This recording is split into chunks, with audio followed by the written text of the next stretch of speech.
welcome back.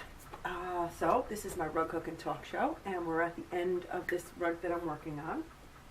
And you've all been joining me as I've been hooking, and so just wanted to share with you today. Got a new chair. Okay, I don't know if I could put it on here. Let's see. I'm going to move the camera for you. Okay, let me just grab this. Okay, so there you can see I got a swivelly chair, and I think it kind of helps a little. I'm going to get that back in focus. Am I on? Yes, okay. So I've got my green tea, and what I wanted to show you was it's still nice and hot. Okay. I wanted to show you I did the stitching around the edge of the rug. Okay, so let me move this out of the way. Pop that over there. Okay. So, you know what? I'm going to pick up the camera and bring it over so you could see exactly what I'm talking about. Okay, there you go. Okay, so as you could see, all around the edge, this is all hand stitched, okay? And you can't see any of the stitching. I could even get really close, but you can't. So there are the corners. I rounded the corners. And as you can see, that it looks quite nice. And you know what's nice about the tape also? Is you can kind of even out your edge. Sorry for that. You can even out your edge wherever it might have been a little shaky. So I'm just going to bring it up for you. There you go. Okay, great. Okay, let me get this back and see if I'm on it. Okay, and I'm barely on it, so let me move this over just a little bit more. Okay, there we go. Okay, so that's what we're working on next is the binding. So if you're working on the finishing of your rug, yeah, this is a very boring, tedious part of our rug hooking. But you know what? If you do it in steps, I've noticed, as opposed to saying, I'm just going to sit there and do this all at one time, it can sometimes be a little overwhelming, and you don't even want to do it. So I try to think of something enjoyable to do. Usually I'll put up a video, or I'll sit in front of my TV set and I'll work on it. I always have to have a really good cup of tea or coffee or something like that to enjoy. And that's pretty much where I'm at. So I'm going to go ahead and just rethread. This is kind of short, so we'll take this out and we'll redo a threading here and start this. I don't have too much time, about 10 minutes today to get this going, and just to do a little something. Okay, pop that up. Wrong side of the needle, that's not good. Okay, here we go. Great. Okay, and before my furnace kicks on, I apologize for that. It's kind of loud. Not horribly, but you'll hear it, and usually I sign off quickly after that, so just so you know. So, threading this, and as you can see, I've got quite a large needle, okay? But it's very, very sharp. Some of them weren't very sharp that were kind of recommended to do this, and I found it quite difficult to do this. So basically what I do, right now the light here is really bad. Okay, there we go, much better. I tuck that little bottom piece that would have the knot on it. I tuck it under and I pull this up. Only so it's not having all these little pieces. Oh, that did not catch, so I'm going to go do that again. And you know what? It's the underside. It should look nicely and neatly done. there's no reason why it shouldn't. So just, you know, even though sometimes I get a little like, this is not working out and I need to put a stitch or two in a spot where it's not looking very nice, don't worry about that. I don't.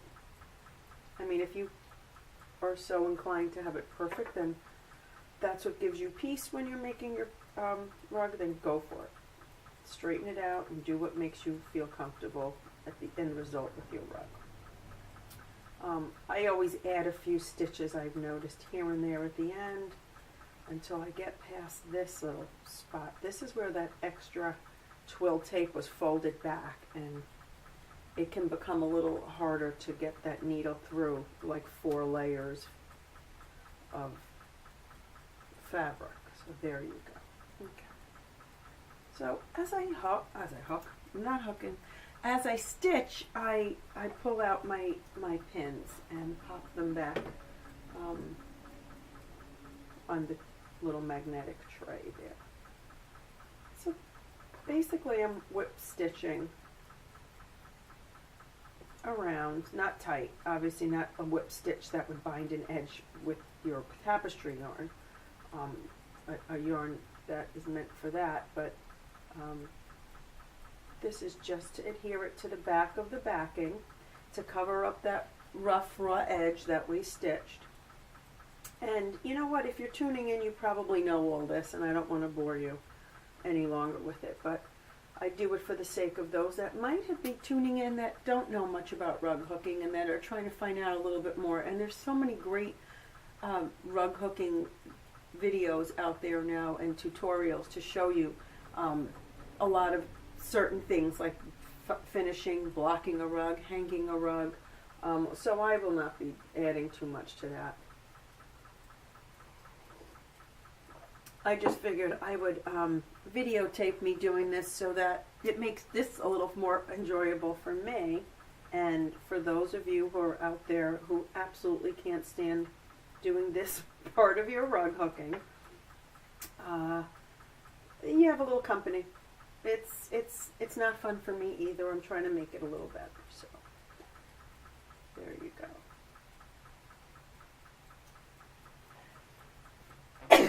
Excuse me. Okay, so you can, I do it about 1/4 of an inch, 1/8 of an inch, in between that, you know, 1/3 of an inch, depending on what you're comfortable with. For a mat, that is probably not going to be ever put on the floor because it's quite small. I don't know the purpose of putting it on the floor would be at this point. This is fine. You might want to make it a little tighter if it's going on the floor, just to add a little bit more strength to that twill tape, because that edge work definitely gets a little bit more wear and tear. That might be a good idea. Like I said, it's all up to you and what you prefer. Okay, so I'm just moving along. Like I said, I remove the pins. My dog is barking, and I don't know why. I already let her out, so we'll see how long I can continue doing this before I have to attend to my dog. Okay. Try to give it a little pull, a little bit. Some people like it loose, I don't. And I just don't. I don't like to see that it might be pulling away from the edge, so. Okay, there we go. I double this, but I do only, I only stitch with a single if it's for a mat. If it's for a rug that's going on the floor, I double it. Or some people use upholstery thread or quilting thread, and that's fine too. That is fine. Whatever you prefer, these are all good options. Okay, so now for these little corners that I said I tried to miter, I put in an extra stitch or two. Yeah, just to kind of keep that little folded, that small little fold because it rounds the corner. I just do a little extra stitching there to keep it down. Back tack it, so to speak, and then move forward to the next side. And that's basically the boring task of binding your rug. But it must get done. So we trudge on. Actually, you know what? It gives you a break from it gives you a break from the hooking. And although some of us don't want to break from the hooking, I know we enjoy that a lot. It is why we do this. Nobody could explain it. It's something that is just unexplainably enjoyable. So I've rounded the corner, so I'm going to just take off that pin now and pop it back in. So it moves along quickly. Like I said, I like to do the first stage one day, which is attaching it. But my mistake was, because I wasn't sure how I was finishing this mat, and I was sure I was just going to fold under that edge and leave it at that, and I couldn't. I didn't think the finished product would look as nice. So, and my edge was a little irregular, my border. So this kind of helps to even it out, and so I kind of had to go and put it on at the last minute, and so that had to be done by hand. If I thought of this ahead of time, I would have machine stitched it all around, and that would have been done. That's why it truly is, to me, the easiest way to bind your rug, because then all you're doing is this. It's a one-shot deal then when you're done, and it is the easiest thing. You go all around once, and you're done. So, you know, you live and learn.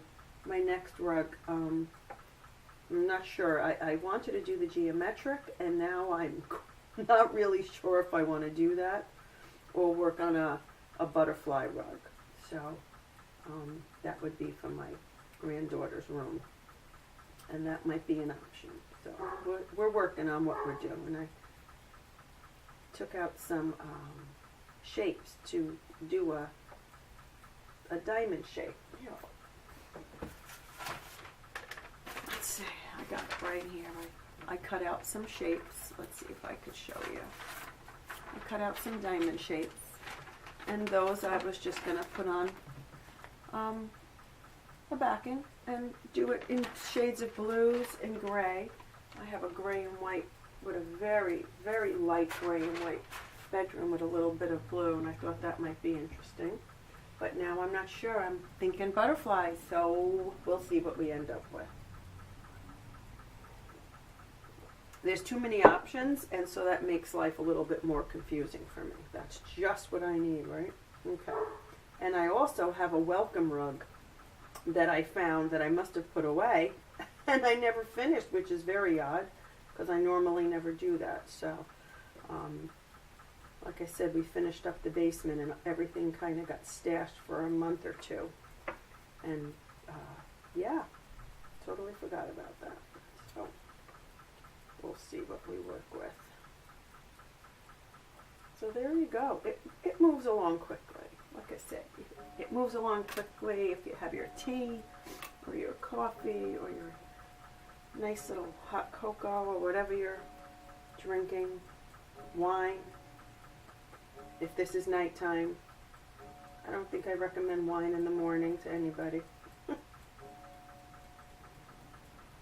Although wine will produce some strange hoops and loops, so I don't know if you want to do that, but at night it is sometimes relaxing to have a little glass of wine and do a little hooking.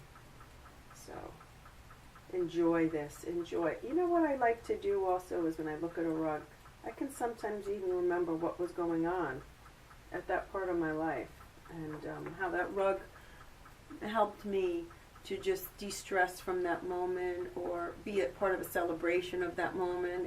It's always interesting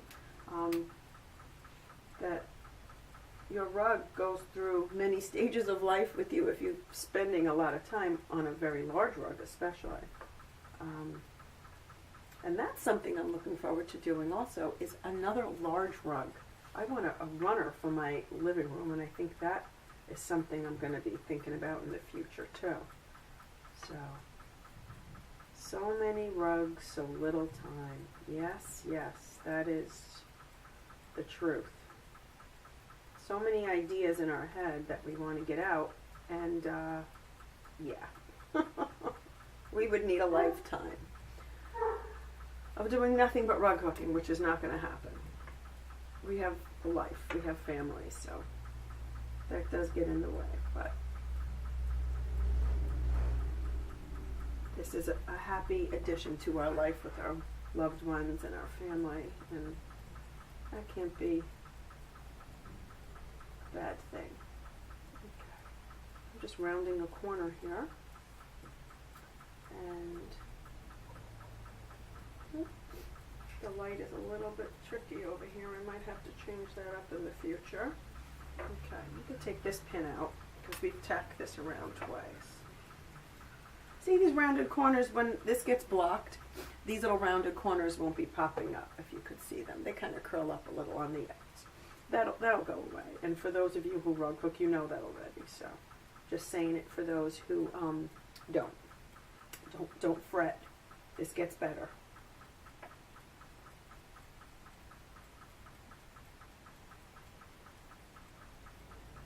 Ow, I actually just got my finger.